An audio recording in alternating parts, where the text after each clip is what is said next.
folks, welcome to the channel. And in this video, this has come about from a couple of comments I've had recently. A couple of people have been asking how I mix drums. This video was not going to be for mixing drums at this point. What I was going to go straight into that, but what I thought I'd do is I'd go right back to the beginning and do an update for my recording slash songwriting slash mixing template, because I totally changed it from the original one I did a while back. So I thought I'd put an update video out just to show how I set things up to start off with, and then I'll do more videos and show how I mix stuff up. So drums, bass, guitars, vocals, maybe throwing some keyboards in there at some point. But most of these techniques, I mean, same with anything regarding mixing and audio engineering, things evolve, you evolve. If you don't, I won't say you move up with the times, but you evolve, that sort of thing, trying different techniques out. So yeah, I just thought I'd update my songwriting slash mixing slash recording template, whatever you want to call it. So we've got the front page up here of Studio One. To start off with, we're going to create new song, and we'll go into empty song. Don't worry about any of these figures because they can change at any point in time when you're doing this. So if you want to knock it down to say 120 to start off with, that's fine. I've just got it at 150. And then once you've done that, you're presented with this page. What I do first is I'll set the instruments up first, set the all the inputs up first. So first one is going to be drums. Now I'll either go with Easy Drummer or one of the ones from Yorkshire, Colt drums, Northern Artillery drums, whichever. Doesn't really matter. For this example, I'll go with Colt drums 2, right? And that, once that's loaded up, I don't bother messing about with any settings at this particular point in time. We're just setting things up. We're not going anywhere. We're not doing any mixing at the moment. So just close that down. And then there's two different ways you can do this. You can either click the plus button at the top, or you can right click on the track panel there and click add tracks. After drums, I always add bass, and that's obviously that's audio. I put 2 tracks on drums, sorry, bass even. And my bass, I always have coloured in purple. And my input jack for instruments is on the right hand side because the mic's on the left. And then we've got 2 bass tracks. And then next, I will add some guitar tracks. I'll just label these up as GTR. And I always have my guitars in red. And then I'll add a couple of lead tracks as well. I might not use both, I might only use one, but I generally put 2 in. And then next we'll add some of vocals, I could spell. And vocals, normally have them in a yellow, and that's on the left hand track because I always have the mic in the left hand track.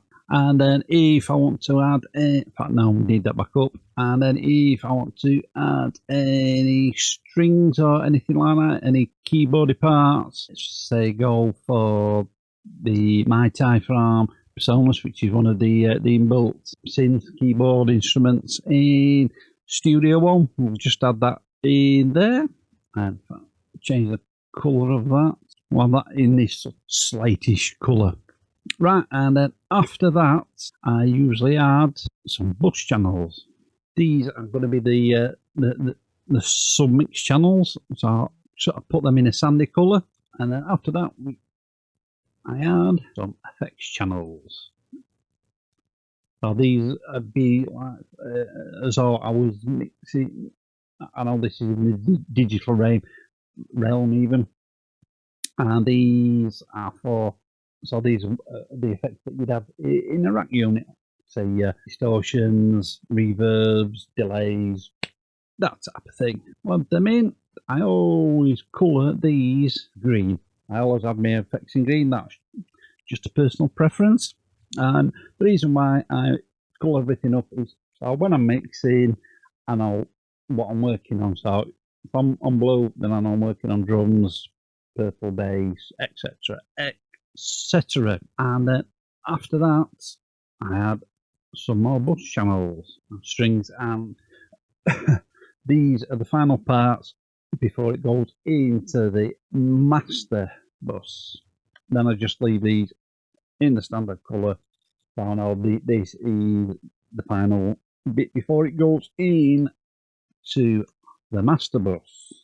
And then what I tend to do is to go on edit notes, and I'll just pop on a note for these just to say, so these are the sub mixers.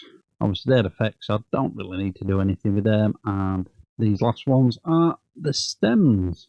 So as you can see, I've labelled them up, and the reason why I have these stems, or these are like the final bits before it goes into the main master bus. All this what I'm doing, like I said, this is a bulb, and it's come from a course that I've done from my good friend Bobby Torres at Frightbox Recording. Go check him out. He's got some excellent ideas on mixing, excellent tutorials, and he's got a full mix tutorial out, full mix lesson. So if you want to invest in that, go check it out. Go hit him up. I'm sure he'll be happy to oblige. The purpose for having that is in case I ever get around to mixing stuff for other people, which would be fantastic. If they say, "Oh, we're doing a whatever remix, can we just have the guitars and bass and vocals?" Yeah, just send them off separate rather than having to send the whole thing. Just makes your life a little bit easier. Then at this stage, I will start adding some bits and bobs into these. So on the drum submix, I don't put anything on that. That's just as is what comes from the drums. And then on the drums parallel, there's two different ways you can add the effects. You can either go onto the browse and search for the effects in there. So on the drums parallel, there's a couple of different techniques that I tend to use, and there's a couple of different compressors that I'll use on here. One's just a general compress the shit out of it and send it to the drums master bus, and another one is what we call the New York compression, where you add a bit of low end around about 95 to 100 hertz and a bit of 8K. And the two compressors that I tend to use is either Rough Rider. I'll show you that one, Rough Rider. This is a free compressor, and I've used this on a few mixers. I quite like it. It's very easy to use. Set your ratios there and your sensitivity, and then your makeup gain, attack and release. And the other way you can add effects in, or VSTs, shall I say, you just press the button there, and then you've got the same list there. And the other compressor I tend to use here, but not always, is the CLA 76. Both are pretty good compressors, both work well. For the drum para, if I'm using that one, I'll put it up to 20 to 1. So I'll use either one of those. For this one, I'm going to stick with the Rough Rider for now. And then on the drums master, I'll bang an EQ in there, which you shall go with. Go with an EQ I've been using for a little while, for the last couple of months. And this is the F6 from Waves. And all I'll do here is I'll set high pass filter up to around about 35 to 40 dB, with 35 dB there. That just takes the low end out for the kick drum, and then we'll leave that as is. And then cymbals, all I do with cymbals is add an EQ, and I'm not shy with my cymbals. Take them all the way up to about 500 hertz. and I'll leave it there for now because obviously you can't do any more till you start doing any mixing. And I do just add a compressor in. Now, I know a lot of people don't compress cymbals. Some people do, some people don't.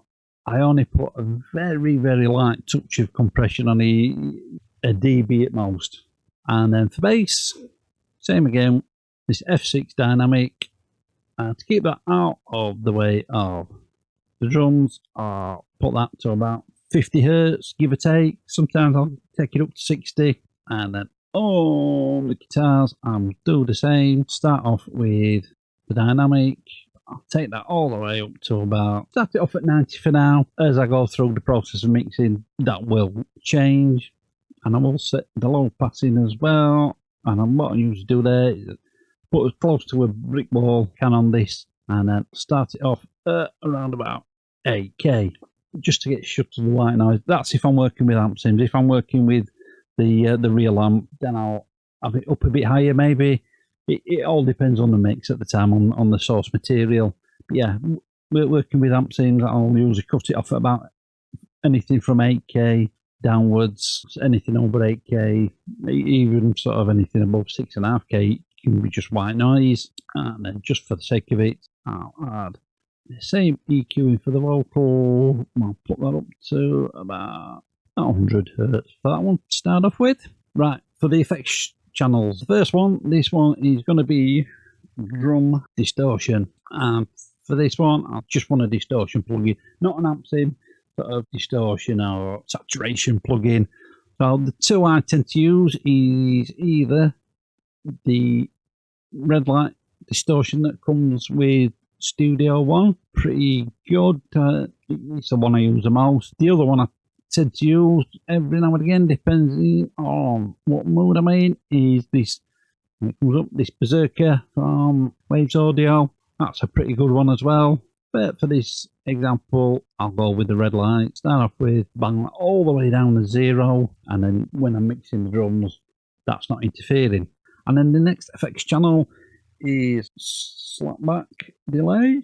I just use the normal analog delay from Studio One, and then I'll just pick whichever fits the vocals. So just for a bit of a slapback.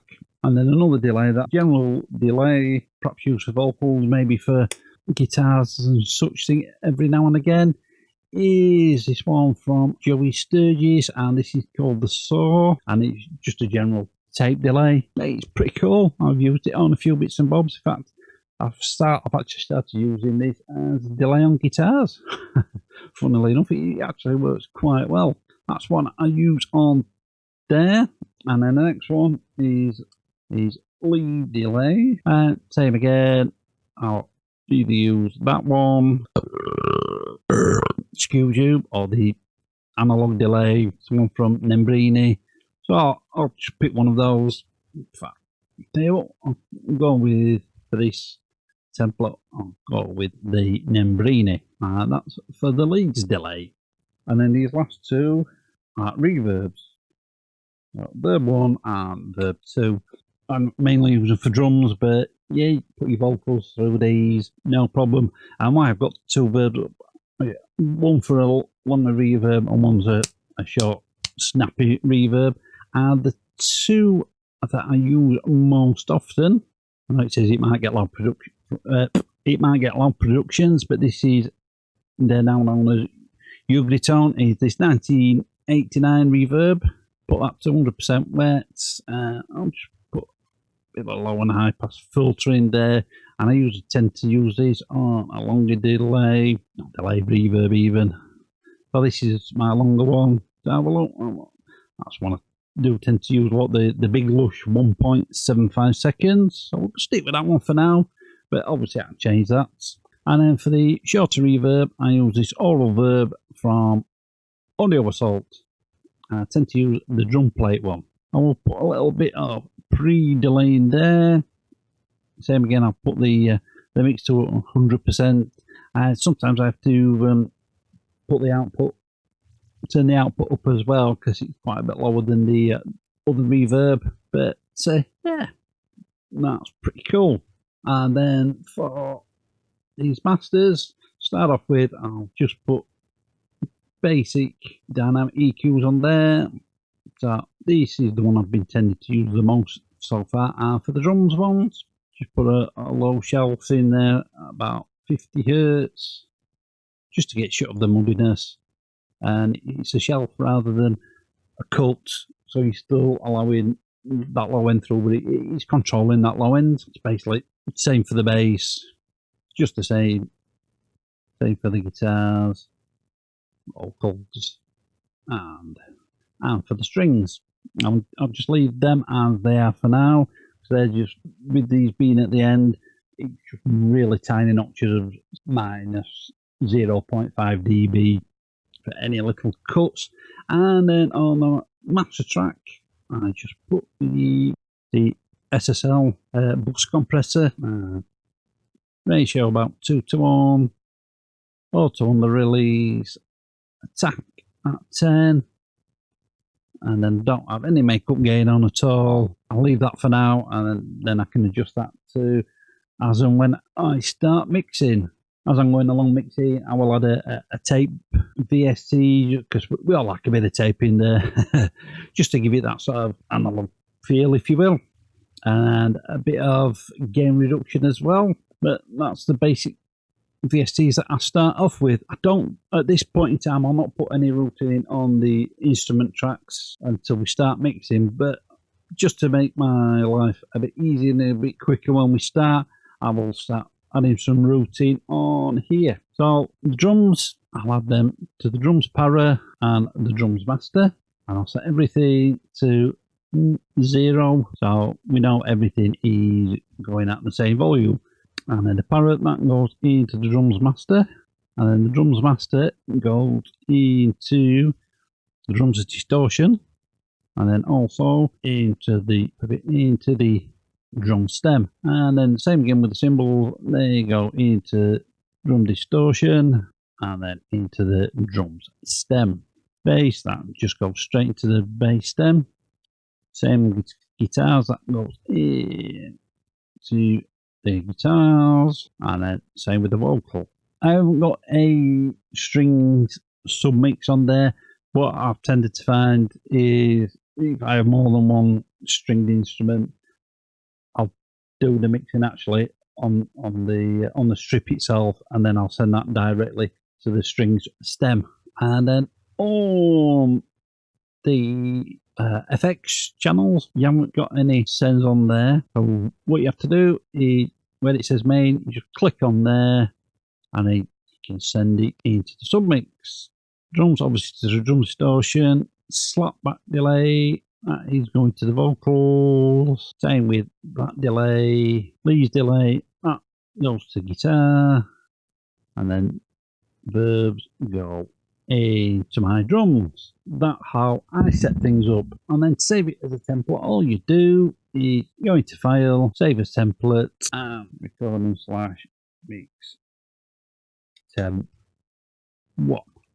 And then we go back to start file, click on create new song, and there it is.